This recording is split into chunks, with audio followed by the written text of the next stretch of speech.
Hello dear viewers, मैं coach जपीसा Jagannath Panda, spoken English and communication trainer, once again present before you.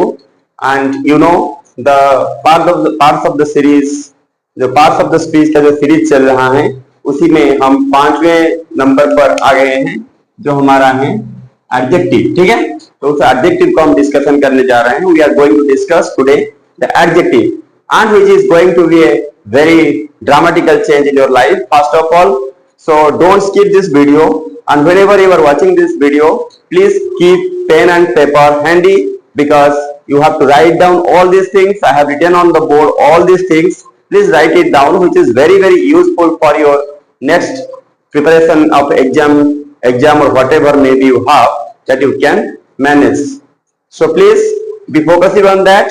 And we are going to start, so don't skip, and please like and subscribe this channel and this video because in future also I am going to bring so many useful videos which will be very beneficial to you. So please keep it off and just make the spirit off. So let's come to the adjective विशेषण। तो विशेषण क्या होता है? जैसे कि हमने part of the series में नाउन, उसके बाद प्रोनाउन, उसके बाद वर्ब, एडवर्ब, ये चारों का डिस्कशन हो गया है। Just quickly I am just reminding all these things. What is noun? Noun is the naming word, you know, and the pronoun is the replacing word which replaces the noun. Then the verb is the main part of the sentence. Verb is the main backbone of the sentence. Then we discussed in the last video that is adverb. Adverb plays also crucial role which modifies a verb, adjective as well as adverb. Now we are going to discuss about adjectives. So please don't skip this video because this is an educational video. So please keep handy pen paper once again I am telling, and be ready to learn it properly because adjective, it is not the least things. It may be small things but it carries some big value. Suppose whenever you are making sentences like he is a good boy, so good is the main things. Okay, it describes about the good and bad things. Okay, so let's come to this. So first of all, what is the definition of adjective? Just we have to focus on that. What is the definition? An adjective is a word used to show the quality of a noun or pronoun. Okay dear students, so adjective वो होता है जो कोई noun का, कोई विशेषण पद या कोई विशेषण पद का क्वालिटी को शो करता है। मतलब वो विशेषण पद कैसा है, क्या करता है, उसके बारे में हमको आइडिया देता है। ठीक है, हम ऐसे भी कह सकते हैं। और generally it is used before the noun और प्रोनाउन। नॉर्मली ये वर्ड हम नाउन से पहले या प्रोनाउन के पहले ही लगाते हैं। ठीक है, तो इसको हमको समझने के लिए बहुत आसान भी हो सकता है। It will be very easy for to understand. Okay, so इसको समझने के बाद छोटा सा हम सेंटेंस अगर हम लिख देंगे यहाँ पर। Okay, this is a big house. Okay, एक सेंटेंस हम समझ लें, सेंटेंस भी लिखा हूं मैंने। So this is a big house. Okay, तो यहां पर हाउस होता है आपका नाउन। ओके, दिस नाउन, सो ये नाउन को रिप्रेजेंट करता है। या फिर घर कैसा है, घर बड़ा है, या फिर घर लाल रंग का है, या फिर घर छोटा है, ये सब जो यहाँ पर हम रख सकते हैं। इसमें small house, okay, this is a red house. Okay, तो जो रेड, बिग, स्मॉल, ये सब क्या है? ये सब है होता है एडजेक्टिव। चलिए उसको हम समझते हैं। एक्चुअली इसका कोई क्लासिफिकेशन उतना नहीं है, लेकिन हम उसको समझने के लिए कौन सी वर्ड कौन सी चीज को हमको दिखाता है, कौन सा क्वालिटी को दिखाता है, कौन सा हमको इसमें क्वांटिटी को दिखाता है, कौन सा नंबर को शो करता है, जानने के लिए इसको हम क्लासिफाई किए हैं। 10 भाग में क्लासिफाई कर दिए हैं। Just we have classified it into 10 types. So listen one by one. First one is your adjective of quality. मतलब quality मतलब क्या होता है? जो quality हम लिखे हैं उसको मतलब क्या होता है? गुण। ठीक है, तो ये गुण को रिप्रेजेंट करता है। कैसा गुण होता है? जैसे कि good, bad, tall, black, white, honest, clean, intelligent, brave, etcetera. तो मतलब इसका देखिए, गुड मतलब अच्छा है, बैड मतलब बुरा है, टॉल मतलब डेंगा है, ब्लैक मतलब काला है, व्हाइट मतलब सफेद है, ऑनेस्ट मतलब सिंपलिसिटी होते हैं, सरलता होती है, क्लीन मतलब साफ, इंटेलिजेंट बुद्धिमान, ब्रेव मतलब साहसी जिसे कहते हैं। ठीक है, चलिए, ये सब जब वार हम जहां पर पाएंगे तो उसको हम कहते हैं एडजेक्टिव ऑफ क्वालिटी। जैसे कि उसका एग्जाम्पल हम देख लेते हैं। पहले हम दो एग्जाम्पल लिखे हैं, उसको समझने के लिए आसान होगा। देखिए, Ram is a good boy. Okay, Ram is a good boy, तो मतलब ये जो गुड यहाँ पर है, it's indicate to the adjective of quality of the boy. It's good. Okay, I have a black car. Which car I have? Okay, I have a black car, मतलब car कैसा रंग का है? ब्लैक का है। तो मतलब ये जो गुड और ब्लैक दोनों एडजेक्टिव ऑफ क्वालिटी को शो करता है। जैसे कि आई हैव ए व्हाइट हॉर्स, हम बोल सकते हैं। Okay, Timothy has a clean habit. Okay, like this. Next second को आते हैं एडजेक्टिव ऑफ क्वांटिटी। तो कौन सा क्वांटिटी को शो करता है? क्वांटिटी का मतलब क्या होता है? वो होता है परिमाण। तो क्या होता है वो? परिमाण। मतलब तो परिमाण से शो करता है। जैसे कि हमारा गुड हुआ, sorry, enough, all, a lot of, little, a little, the little, etcetera. तो इनफ मतलब ज्यादा। ओके, ऑल मतलब सब। ठीक है, ए लॉट वो भी ज्यादा या फिर प्रचुर हम कह सकते हैं। तो ये सब तो मतलब जो वर्ड होता है ना, ये सब वर्ड जहां पर हमको मिलता है, हम इसको चलता है पता कि एक्चुअली ये एडजेक्टिव ऑफ क्वांटिटी है। तो क्वांटिटी को वो शो करता है। तो उसका एग्जाम्पल चलिए देख लेते हैं मजे से। इसका एग्जाम्पल आता है, he has lost all his wealth. He has lost all his wealth, तो मतलब ये जो ऑल है ये है एडजेक्टिव। तो देखिए, ओ हिज वेल्थ मतलब सभी वेल्थ को, इस वेल्थ को नाउन से पहले और लगा है, तो सभी वेल्थ उन्होंने खो दिया। ठीक है। Second sentence, he has enough money to spend, मतलब उनके पास खर्च करने के लिए बहुत सारा रुपया है। So enough, enough is here adjective of quantity. Got it? Okay, thank you. So the next one, the third one, adjective of numbers। तो नंबर क्या करता है? नंबर शो करते हैं 1, 1, 2, नेक्स्ट बाद में, लास्ट आखिर में, थर्ड, तीसरा। अच्छा देखिए, यहाँ पर इसको भी दो कैटेगरी में हमने डिवाइड किए हैं। कुछ डेफिनाइट होता है और कुछ इंडेफिनाइट नंबर होता है। जैसे कि हम 1, 2 या फिर नेक्स्ट, ये जब बोलते हैं ना डेफिनेटली, हमको चलता है पता कि एक्चुअली ये दूसरा है, ये पहला है, ये तीसरा है, या फिर उसके बाद में ये है। लेकिन जब हम सम, मेनी, एनी, मोस्ट ये सब बोलते हैं ना, some, please give me some, please give me some something, some notebook, some books etcetera. So हमको कुछ पता चलता नहीं है एक्चुअली ये क्या हमको लेना है, कौन सा कॉपी लेना है, कौन सा बुक लेना है। Many, okay, just like I am asking how many students are there, how many students are there, तो मतलब कितना स्टूडेंट वहां पर थे। ओके, तो यहाँ पर जो मेनी है मतलब कोई समझ में हमको नहीं आता है, मतलब ये इंडेफिनाइट है। तो इसीलिए इसको कैटेगराइज कर दिया गया डेफिनाइट नंबर्स और इंडेफिनाइट नंबर्स में। डेफिनाइट में 1, 2, नेक्स्ट, लास्ट, थर्ड, और इंडेफिनाइट में some, many, any, most. Okay, got it? Okay, I think you are clear. Just example समझ लेते हैं। तीसरा नंबर, आई हैव 2 पेन्स, मतलब मेरे पास 2 पेन हैं, 2 कलम मेरे पास हैं। तो यहाँ पर 2 हमारा डेफिनाइट, डेफिनेटली पेन को शो करता है, 2 पेन मेरे पास है। The child has many toys, मतलब जो मेनी यहाँ पर लगा है, तो बच्चे के पास कितना है? बहुत सारा तो खिलौना है, लेकिन कौन सा खिलौना, कैसा खिलौना हमको पता ही नहीं है। ये इंडेफिनाइट एडजेक्टिव है। चलिए अगले नंबर पे चलते हैं, नंबर 4, प्रॉपर एडजेक्टिव।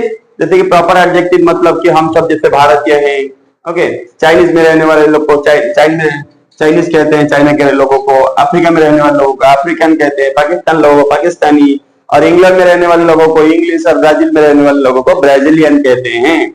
तो ये सब समझता है प्रॉपर एडजेक्टिव को।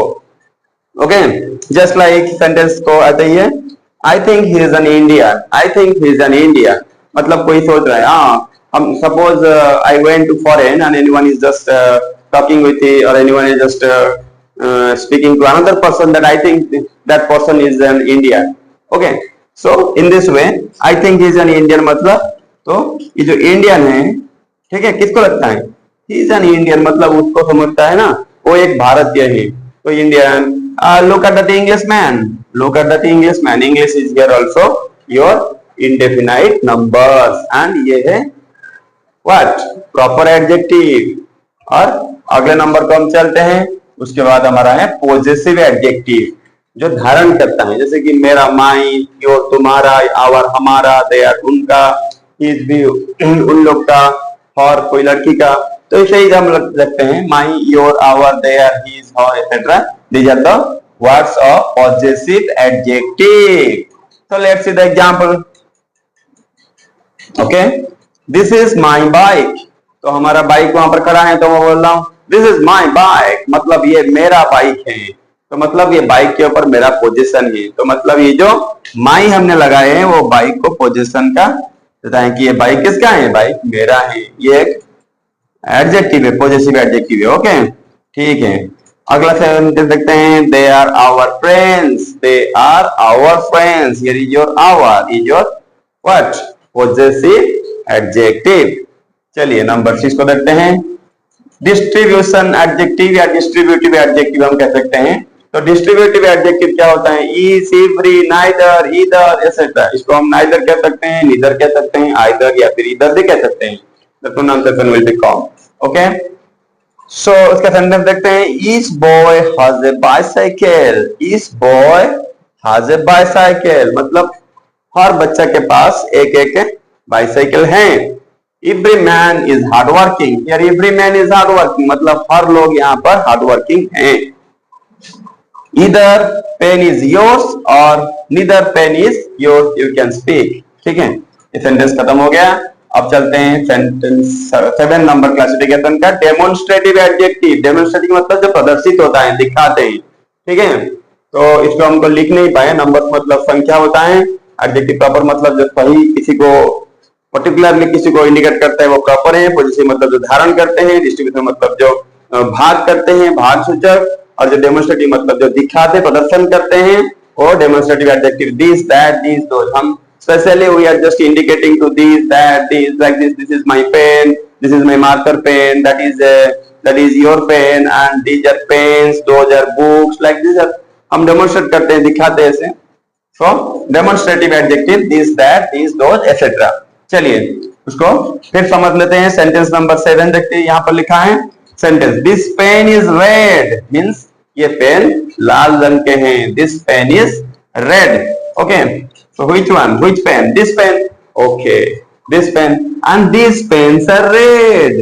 मतलब यहाँ पर this जिसको मैं गोला कर रहा हूँ वो सब हमारा एडजेक्टिव है। ठीक है, और नंबर के हिसाब से मैंने लिख दिया हूँ, जो आपके लिए आसान होगा। ये 1 नंबर दिया हूँ, 1 नंबर दिया हूँ, और 2 नंबर दिया हूँ, 2 नंबर दिया हूँ। ये इजी फॉर यू। ओके, तो 7 नंबर का पहला हो गया, this pen is red and this pens are red. Here are 2 sentences to show the demonstrative adjective. Okay, next one is our interrogative adjective, प्रश्नवाचक। प्रश्नवाचक एडजेक्टिव विशेषण पद किसे कहते हैं, which, whose, what etcetera. These are the interrogative adjective. So sentence is that, which pen is yours, कौन सा कलम तुम्हारा है, which pen is yours, here is which.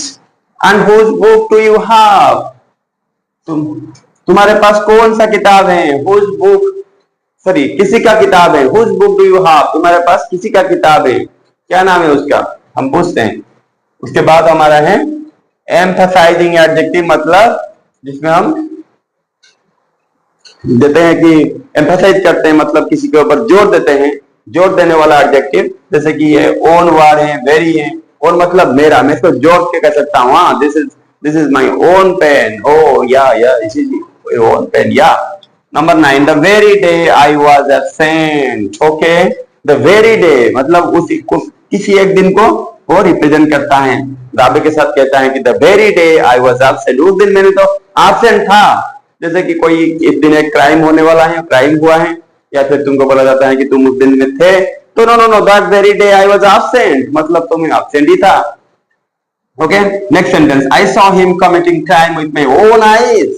तो वो तो क्राइम करते वक्त मैंने अपनी आंखों पे देखा था।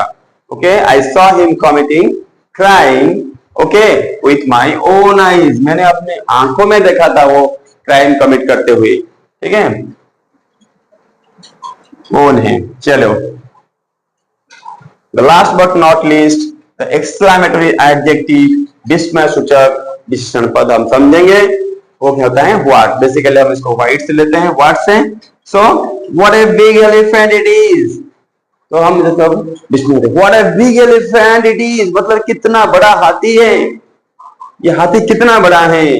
What an awesome scene, what an awesome scene, क्या दृश्य है। तो इसको देख के हम जब अचंभित हो जाते हैं, विस्मय प्रकट करते हैं, तो ये व्हाट हमारा हो गया exclamatory adjective. Okay, so I think dear students, all should clear because all are written, nothing I have just erased. So please write it down. Just pause करके वीडियो को आप उसको लिख सकते हैं, उसको बार बार रिपीटेडली याद कर सकते हैं. If you have any doubt, then you can just give in the comment section, no problem. So I am trying my level best to give you the best result, and after completion of this 8th part of this speech series, after that I will just bring some practice sessions, and here is also I am just giving some podcast which is also very useful. You can listen that podcast, and through which you can enhance your spoken English language. And basically one thing I want to tell in this platform, that actually nothing is impossible in this God's universe, because you know I am a God believer. So just believe in God, and if you believe in God, everything is possible, nothing is impossible. So please believe in the God. And just lastly, I just want to speak thank you, and please like and subscribe. I think this video is very useful, so please like and subscribe for the upcoming videos. Thank you so much for watching this video. Thank you. God bless you.